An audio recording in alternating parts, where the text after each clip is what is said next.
สวัสดีครับวันนี้เราจะพามาดูวิธีการซ่อมนะครับเครื่อง UPS นะฮะตอนนี้ก็คืออาการนะครับอาการก็คือไฟเอาท์พุตไม่ออกนะครับ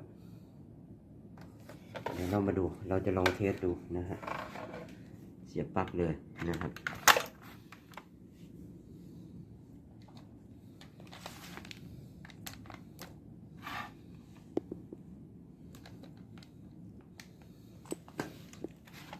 เทสไฟนะครับ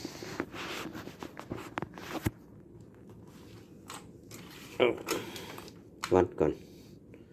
นะฮะก็ปรับมิเตอร์มาที่วัด AC นะครับวัดก่อนเลยได้220ไหม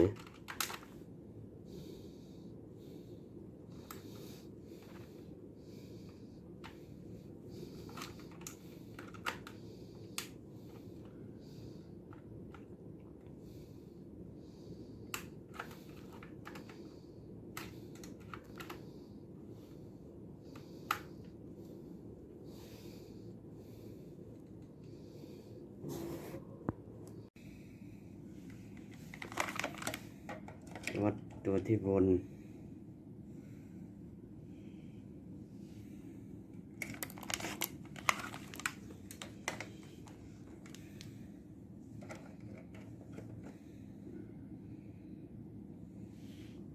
ก็20 กว่าโวลต์นะครับ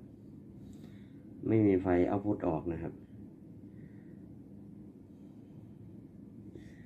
เดี๋ยวเราจะ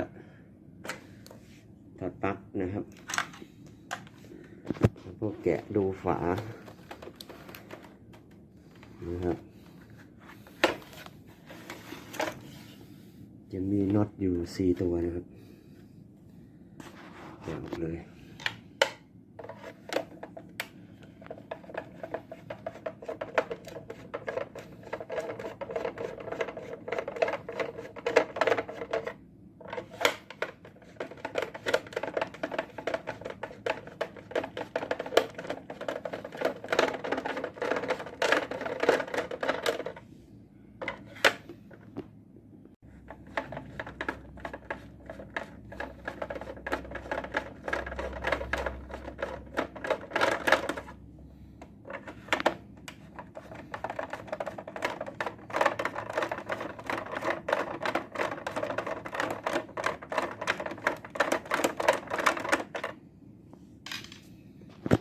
ร้อยนะครับ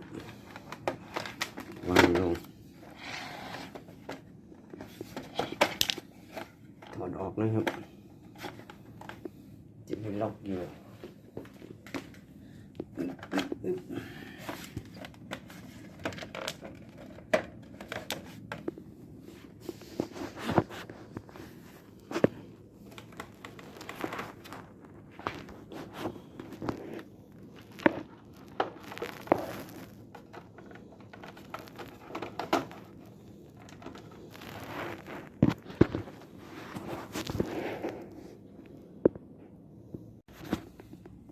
โอ้ดูเหมือนแบตเตอรี่จะบวมนะครับบวมดูจากสภาพนะครับบวมน่าจะเสื่อมนะครับตัวนี้12 โวลต์นะครับ12 โวลต์นะครับวัดใหม่เหลือเท่าไหร่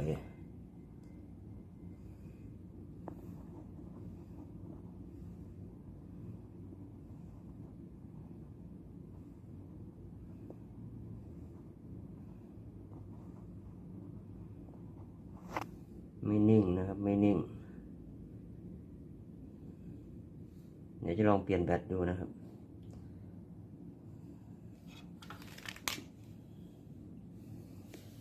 สภาพโดยรวมไม่มีอะไร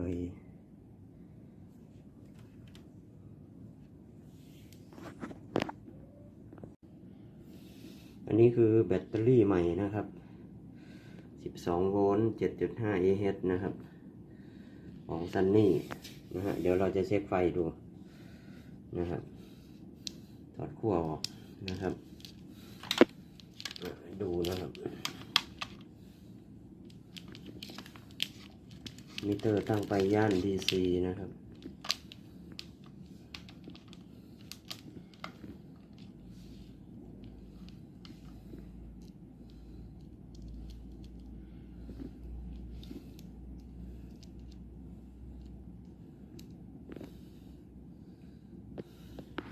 12นะครับ12.91นะครับเต็มเป๊ะนะครับคราวนี้เราจะเปลี่ยนนะครับเปลี่ยนแบตเตอรี่นะครับโอเคนำแบตเตอรี่ใส่เข้าไปนะครับตามนี้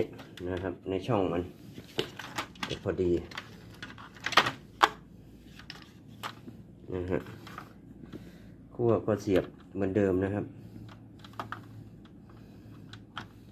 สีดำลบนะครับ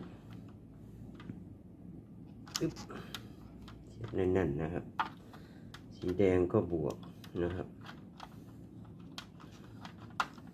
อึ๊บเข้าไปนะครับเสร็จแล้วเราจะเทสนะครับเราจะเทสนะฮะตรงนี้เป็นยังไงปรับมิเตอร์มาที่ AC นะครับ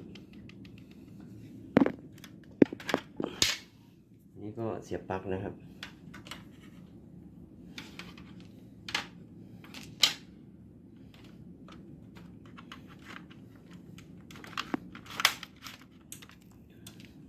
เสียบแล้วนะครับ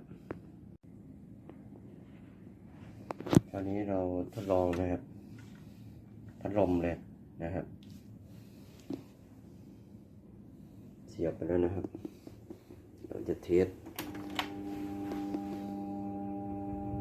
ทำงานได้นะครับ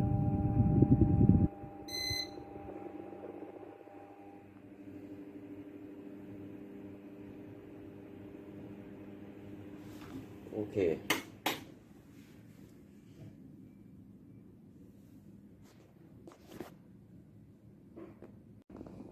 ก็จะประกอบกับนะครับแบบเนี้ยก็จะมี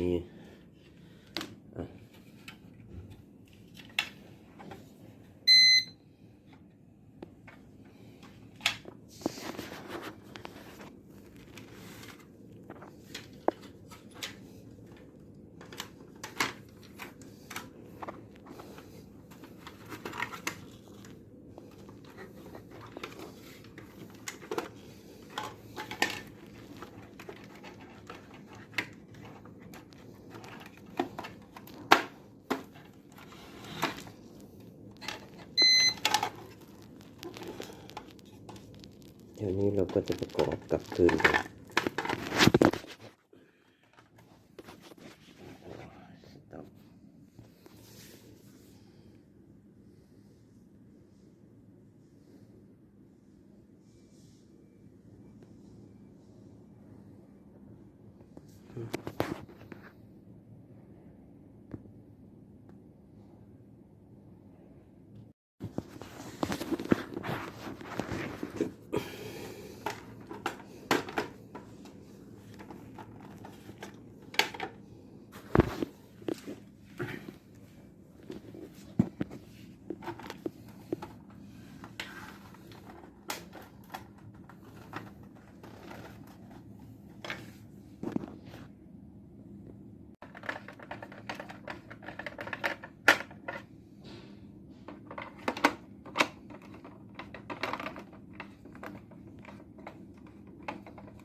วัดแล้วนะครับได้231โวลต์นะครับมีไฟ AC มานะครับคราวนี้เสียบปลั๊กเลย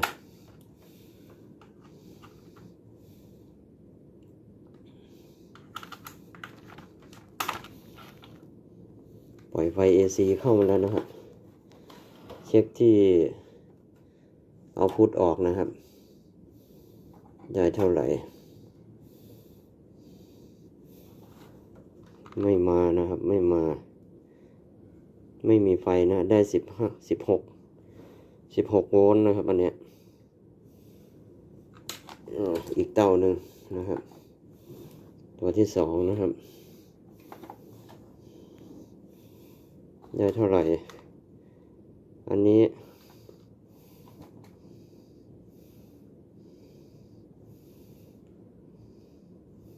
ไม่มีนะครับไม่มี10 กว่าโวลต์เช่นกันนะครับนี่นะครับวัด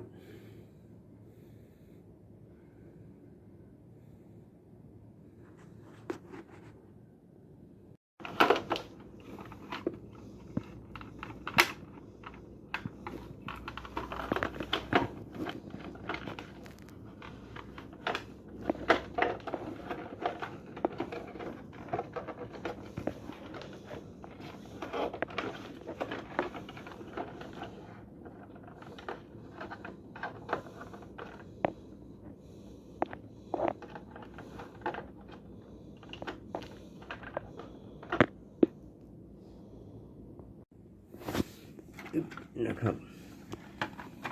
ออกมาแล้วนะครับเดี๋ยวดูแบตเตอรี่ก่อนแบตเตอรี่ DC อันนี้ปรับย่านมา DC นะครับเช็คแบตเตอรี่ก่อนคิดว่าน่าจะเป็นแบตเตอรี่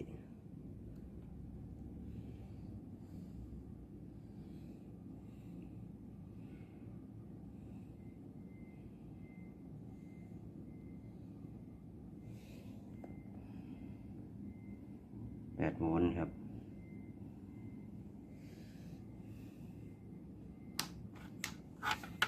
เราจะลองเปลี่ยนแบตเตอรี่ดูนะครับถ้าจ่ายไฟไม่น่าจะมีอะไร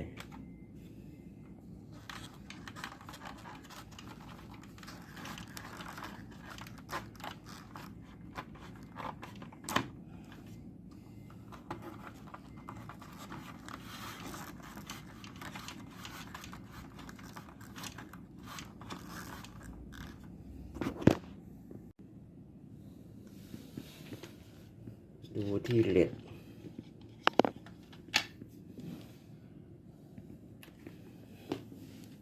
โอเคเช็คดูนะครับเช็คไฟดูนะฮะเอาพุทออกเท่าไหร่